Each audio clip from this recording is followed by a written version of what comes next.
What up, everybody? This is Chris Roscoe with Operation Moksha, and today we're talking about Valentine's Day. Because whether we like it or not, this is happening tomorrow, and most people are going to be talking about it. And I'd be willing to bet that most people have some kind of an emotional relationship to this holiday, to everything that it brings up, to the societal expectations, to the corporate influences, to all these different fucking things. There's so many ways to look at Valentine's Day. And at the end of the day, it is an opportunity to look at, examine, and express love. Because really, from my perspective, this is when the collective starts talking about love in all its different facets, right? We talk about how we can best express love, how we can identify what love even is for us, and what the best way to express it is. And then we start talking about the societal pressures when it comes to love. And then we talk about the corporate influences when it comes to love. And there's all these different topics of conversation when it comes to love that are actually present all year round, but they come to a head and they become concentrated at around February 14th. And so it's an opportunity to look at how love occurs to us in the face of corporate influence and societal pressure and our own unique relationship to love and other people's love in comparison to ourselves. Like, there's just so much to look at when it comes to Valentine's Day. And so I want to go over some of the core fundamental ways that people relate to it. And then ultimately, I want to talk about some of the healthier ways that I think we can relate to it, and then help you decide for yourself where you want to land. Because from what I can tell, there's a spectrum of consciousness and a spectrum of perception when it comes to Valentine's Day. On one side, you've got the people that absolutely love it. You know, either they're single, like me, I love it, even though I'm single, because it's an opportunity for me to love myself.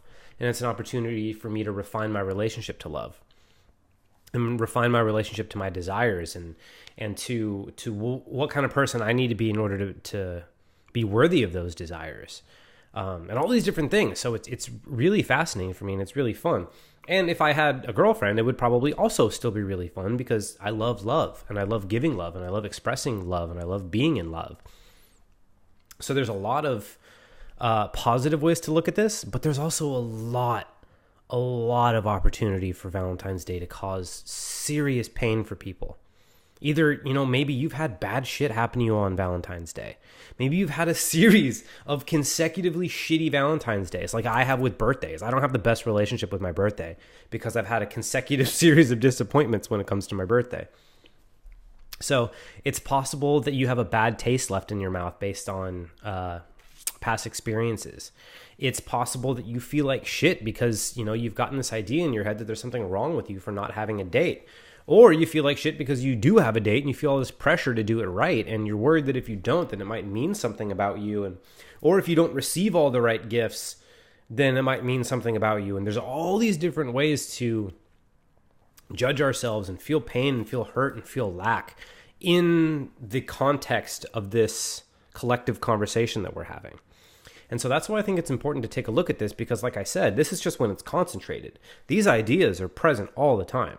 It's not like society stops saying this shit on the 15th. That doesn't go away. It's not like the marketers and the advertisers and the corporate whoever the fuck suddenly stop caring on the 15th. It's like, no. This shit's here all the time. And so when it's concentrated, it's the most important time to look at it. And that's what I want to do. Now, I'm going to suggest that the healthiest way to look at this as a day is as a day to simply look at love and define our relationship to it. That's how I see it, because that's, to me, what it is. This is just when we're talking about it, and we can decide how we want to relate to that conversation and how we want to co-create that conversation. And so the first thing I want to do is encourage you to think about how you already feel about Valentine's Day. When you think about Valentine's Day, either as a single person like me, or maybe you're in a relationship, or maybe you have been, or you're married for a long time. When you think about Valentine's Day, what are the first emotions that come up for you? Are you excited? Are you scared? Are you angry? Are you resentful? Are you sad, depressed, crushed? Like, what is your experience of considering and reflecting on the concept of Valentine's Day and everything that goes into it? Because I think that's very telling. Because I think to a certain degree, it's that whatever attitude you have about Valentine's Day will likely, at least to some degree, play a role in how you view love in your everyday life, you know? Because it's like, oh my God, Valentine's Day comes around and suddenly I care about societal pressure. It's like, no, you probably care about societal pressure all year, but it's so low that it doesn't really cause that big of a problem for you. Whereas there's other people that have the ability to decide meaning on their own and attribute value on their own, and they get to decide what the holiday is all about. And that's essentially what I want you to be able to have. So if you feel fear, if you feel obligation, if you feel resentment, if you feel crushed, if you feel any of these things, chances are that's a feeling that you have with you all the time, but it's just this one day brings it out. So my question for you is why? Why did you have the reaction that you had? Why do you have the feelings that you feel? And a lot of them are, I mean, all of them are going to be valid, but a lot of them are actually going to be accurate. You know, it's like, oh, there's just these fucking media, government, corporate fucking pieces of shit that are out there getting trained and learning how to manipulate me and my emotions in order to feel inadequate so that I buy a thing so I can feel good about myself. And it's like, yeah, that's fucking true. And if you're resentful about that, it means that they probably have more control over you than you'd prefer. And so you're mad at them for having control over you, when the fact of the matter is that you gave them control. So the fact is, why? Why do we give them control? Why do we let people make us feel bad for being single? Why do we let people attribute standards for what the proper way to either give or receive love is? Why do we do that? And for the most part, the answer is going to be because we haven't decided for ourselves what it means to give and receive love. We haven't decided for ourselves how we're going to relate to the fact that there's corporate people out there that'll stick their fucking fingers in your wounds and wiggle them around till you buy stuff. We have an unconscious relationship with these things. Whereas like the one unconscious relationship to it is like, oh, I have to do what these people say. And the other one is like, oh, fuck these people. Still unconscious. Because I don't think anybody would consciously choose to relate to a day where we're all talking about love and amplifying the resonance of love. I don't think many people would consciously choose to resent a day like that. I just don't think they would. I think most people would choose to feel love on a day when we're all talking about love if we had the choice. So I want to talk about this from two different perspectives. There's the need for validation, which is where I think most of this comes from, because I was actually meditating on this last night. I meditate for like an hour and a half before bed. And I was going over in my head what I wanted to say in this video, and something struck me. I was actually basically brought to my knees because I was like standing up and stretching on my thing and like processing and shit. And this actually kind of brought me to my knees when this hit me, and I was like, what's my emotional relationship to this? Why do I feel like I should feel bad? And I was like, it hit me in the gut. I was like, oh, fuck, because I need someone to love me to prove that I'm good enough. And it was so hard to look at that. My God. Eventually started feeling really good once I got used to the initial shock. But the initial shock was difficult as fuck. It's like, ugh, God, I believe that. And I can feel that. And it's like, ugh. But because of that, I'm able to now self-validate, which I think where a lot of this comes from. It's right. If you know that you're inherently valid as a human being, and there's a difference between not currently being an energetic match for the relationship of your dreams and not having intrinsic self-worth. It's very easy for people to get those two mixed up, and there's a lot of evolutionary reasons for that. There's a lot of biological reasons for that, and they're all very valid and very, very important.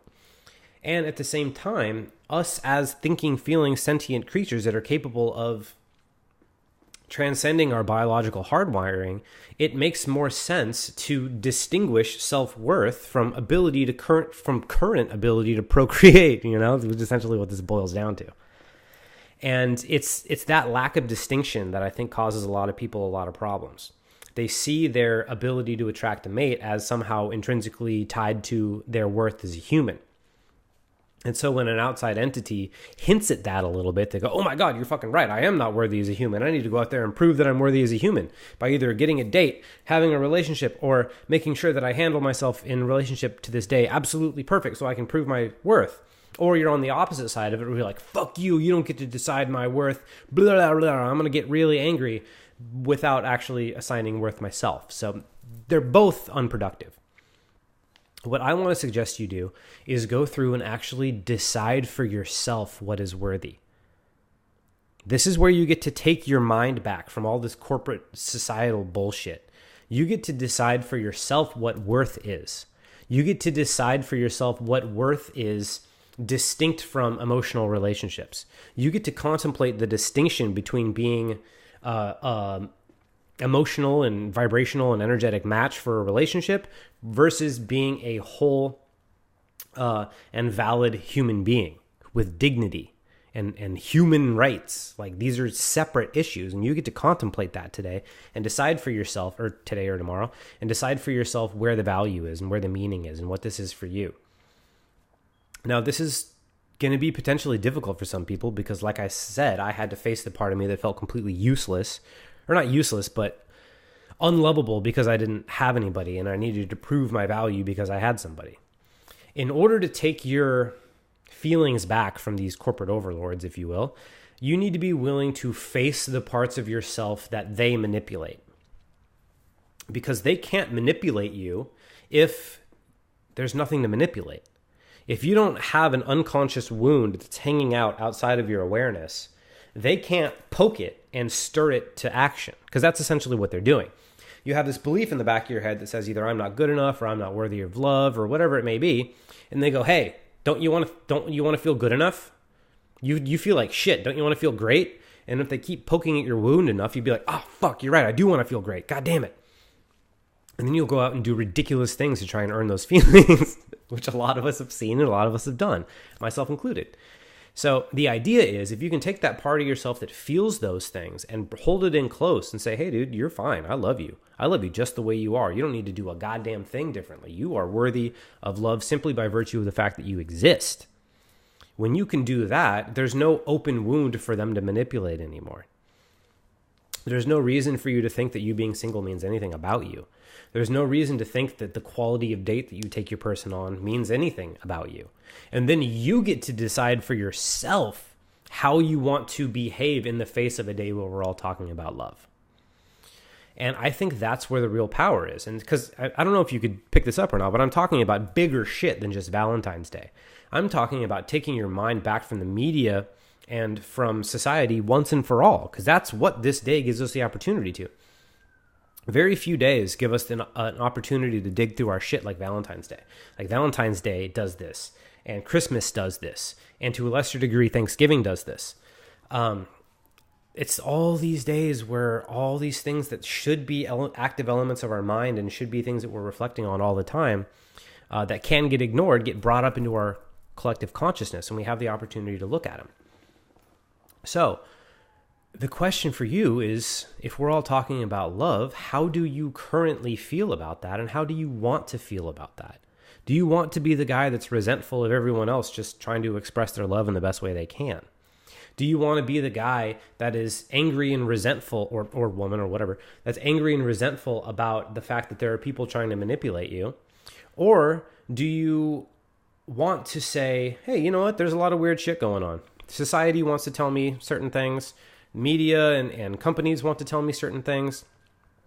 But I'm going to decide for myself how I want to feel, how I want to think, and how I want to act.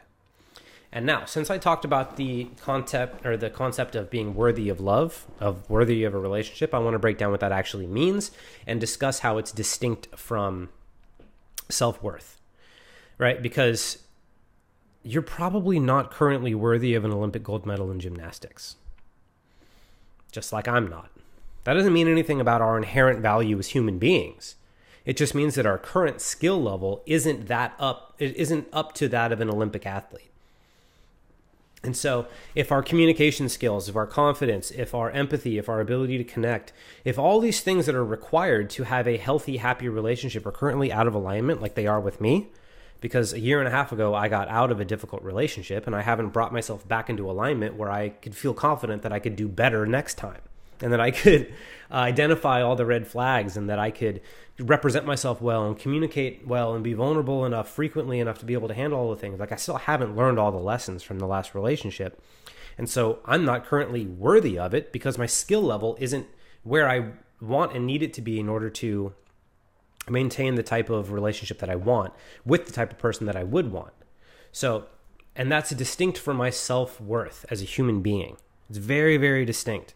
My self-worth as a human being it's not even a topic of discussion. It's inherently valid. I am alive, therefore I deserve to be. And I'm just a human being who's worthy of love by virtue of the fact that I exist. Like I don't know how else to talk about it because it's just that plain and simple. If you exist, you have inherent value. There's something you can contribute to the world. Whatever it is, I don't know, but you have something you can contribute to the world because you exist. You have a viewpoint and a series of interests and concerns and beliefs and all these different things that are different from everyone else, at least a little bit. So if nothing else, your perspective is unique and inherently valid. In some way, you can contribute to everyone else in a way that I can't, in a way that no one else can't. You have an intrinsic and inherent value as a human being.